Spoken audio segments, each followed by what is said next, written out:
Okay, everyone, this is my last little chunk of examples on finding antiderivatives analytically. So just looking at them and thinking about reversing shortcuts.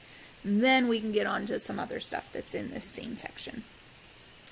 Okay, so differential equations. Differential equations, basically every time we find an antiderivative, we're solving one. But they're a lot broader than that. They're not just antiderivative problems. Anytime you have an equation and there is a derivative showing up in that equation, you would call that a differential equation, and the idea would be that you're trying to solve for the original function. So it wouldn't be like you're looking at the derivative. Here, let me give you an example. So you could have something like x times f prime of x plus f of x. I'm probably making up something that's totally impossible to solve, but just to pretend. So that would be an example of a differential equation. We're saying that if you multiply the derivative of the function by x and you add the original function, you get 1, and our goal would be to figure out what that original function f of x was. We're going to look at the most baby differential equations of all here. And these really are just antiderivative problems. So we're going to look at something like f prime of x equals 3 over, f prime of t equals 3 over 1 plus t squared. And we're going to say, can we figure out what the original function is? And if we weren't given any more information than that, the original function would be the general antiderivative. It would actually be a infinitely many functions, a whole family. But we are given more information here. We also know that we want our f of t to go through the point 1, 3 pi over 4. So for starters, we just know that f is the antiderivative of 3 over 1 plus t squared.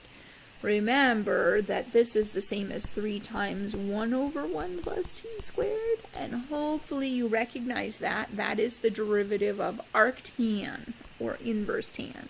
So we have 3, I'm zooming in because I hate how messy my handwriting looks when I'm zoomed out, 3 arctan t plus a constant. Okay, so this is great. We have the general antiderivative, but this is a differential equation that's giving us a condition. That means we're really looking for a specific solution, not a so this would be the general solution. We're looking for the specific solution that goes through 1, 3 pi over 4. So this is just a matter of plugging in the info you're given and solving for c. So we know that we should get 3 pi over 4 if we plug in 1, and this gives us a tiny little bit of trig review. If we're thinking about arctan of 1, that's saying what angle would give me a slope of 1. Tangent tells you about your slope.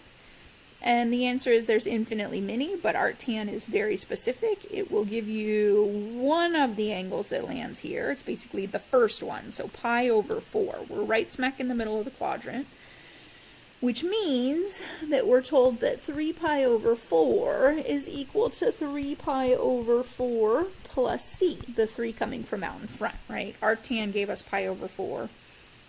And this is, I don't know, kind of boring, I think, telling us that c equals 0. So our specific solution to this problem, whoa, I don't know if that happens on your screen, but it went really wonky. Hold on, I gotta switch. Windows. Okay, back. Yes, back. So our specific solution is 3 arctan t plus 0. So just this. This is my solution. Okay, so nothing too crazy here, just slightly different use of notation and a very little bit of vocab that gets slapped on. They do get a little bit more complicated than that. So for example, if I'm given f prime of y equals 3y to the 1/2 minus 2 to the y, and f of 4 equals 8, not too much more complicated yet, but it is a little more complicated. So I know I need an antiderivative to get back to f. And I know that if I have a y to the 1/2, it has to have come from taking the derivative of a y to the 3/2. And now if I think about when this drops down in front, what happens? I would get 3/2 y to the 1/2. I really just want 3y to the 1/2. So hold on, let me think about what I just said. I think I want to throw a 2 in there. So now if I drop that power down, 3/2 times 2 is 3. So 3y to the 1/2. I think that looks good. 2 to the y. These are a little tricky for people, I know. So remember, when you take the derivative of exponential functions, you get exponential functions. And in fact, you can say more than that. You get exponential functions with the exact same base. But they're a little bit tricky when it's not e. E is beautifully, nicely, well behaved. When it's not e, you would take the derivative of this, and I don't know how to write it here. You'd get an extra natural log of 2 when you take the derivative. So you'd get 2 to the y times the natural log of 2. We don't want that, so we need to cancel it with a 1 over natural log 2. Or you can just make it 2 to the y over natural log 2. As always, you can check yourself by taking the derivative. So here we would get, first one, the derivative would be 3/2 times 2, which is 3y to the 1/2. And then here we get 1 over natural log 2 would just carry along. Remember, this is a constant. This is not a function you need to take the derivative of. So we'd have a 1 over natural log 2. And then we'd get multiplied by 2 to the y times the natural log of 2.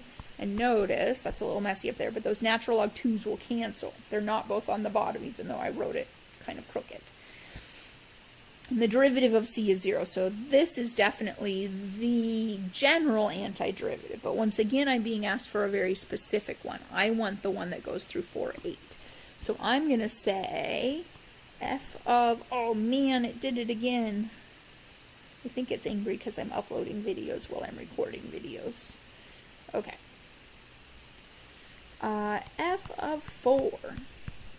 Okay, so we get 2 times 4 to the 3/2. Remember, 3/2 power means square root and cube, and I like to do it in that order personally. So if I square root a 4, I get a 2. If I cube a 2, I get an 8. So it looks like I'm getting 16 minus 1 over natural log 2 times 2 to the 4, which is also 16, plus c is supposed to equal 8. Okay, so let's see. If we move this all to one side, I'm going to subtract 16. So we're going to say here what? C, this is going to get messy. Okay, so c equals the 8 that was already over there minus the 16, the 2 times 8, plus the 16 over ln 2, rearranging just a little bit there. It really is the same stuff. So I subtracted the 16, I added the 16 over natural log of 2. And I can combine a little bit more. So I have 16 over ln 2 minus 8. And again, sorry for the rearranging. So there's my negative 8 plus 16 natural log 2. And I'm writing that as 16 over natural log 2 minus 8. Okay, so putting it all together, I get that f of y is equal to 2y to the 3/2 minus 2 to the y over natural log of 2 plus 16 over natural log 2 minus 8. And that is the specific solution that I was looking for. Okay, last one here, and this one gets a little more complicated in a different way. Our goal here is still to find the function f, but now I'm starting at f double prime. So if I'm starting at f double prime, that's the second derivative, I can take the antiderivative, but it'll only get me to f prime. So I'm going to say f prime of x is equal to, okay, so let's see, if we have a 6x squared, or I mean a 6x, we should have started with an x squared, which would give me a 2x, but I really wanted a 6x, so I'm going to make this a 3x squared, and that'll give me my 6x. And then 12x squared, so we should have started with an x cubed If we think about that 3 dropping down in front, we get 3x squared. Not big enough. I want 12x squared, so we need 3 times 4. 4x cubed. So there it is. Drop the 3 down, 12x squared. And then we'd have a plus c. And this is a start, but it's not done for sure. Notice that we do have a condition that tells us something about f prime. And that should be something that can help us find this c. So we know that if we plug in 0, f prime of 0 is going to be 3 times 0 plus 4 times 0 plus c. So it's really just c. And we're told up above that it's supposed to equal 4. So that kind of gives us our c for free. Okay, so then we can say that we know that our f prime of x is more specifically 3x squared plus 4x cubed plus 4. Okay. This is good, but we were asked for f, not f prime. Drew my line right through the middle of my stuff. Can I erase it? Yes. Okay. So if I want to find f of x, I'm going to need to take the antiderivative again. And when I do that, I'm going to say, okay, 3x squared, so I started with an x cubed. If the 3 drops down in front, that's actually perfect. 3x squared. Love it. Okay. 4x cubed, I want to start with an x to the 4th. If that 4 dropped down, I would have 4x cubed. Perfect. I think I was really nice to us on this one. And then 4, the antiderivative, I'd need a 4x. And then a plus c. Okay, so there's my general antiderivative. I want a specific antiderivative. Ooh, hold on. Let me erase this. I already used c, and yes, we've already solved for that c, so it's not the very worst thing ever if we use it again. But technically, within one problem, once you've defined c to have a specific job, you shouldn't use it for another job. So I'm going to use d. Now, I can say that when I plug in 1, I get 1 plus 4 plus d, and that's supposed to equal negative 2. So if 6 plus d is equal to negative 2, then d better equal negative 8. 6 minus, yep, make sure I did my arithmetic in the right order. So putting it all together, if I can fit it, I'm going to say that f of x is an x cubed plus an x to the 4th plus a 4x minus an 8.